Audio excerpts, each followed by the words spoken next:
Hello guys, for today's video magsabaw tayo ng isda.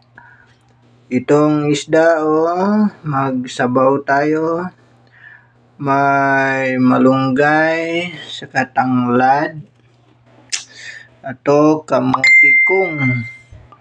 Ito guys, may bombay, dahon sibuyas, saka luya. Yan ang ating ngayon. Ulam yung dinner. See you guys. Magluto muna ako. So guys, ito na lang natira guys. Niluto ko. Kain na muna tayo. Thank you for watching guys. Good day. Bye bye.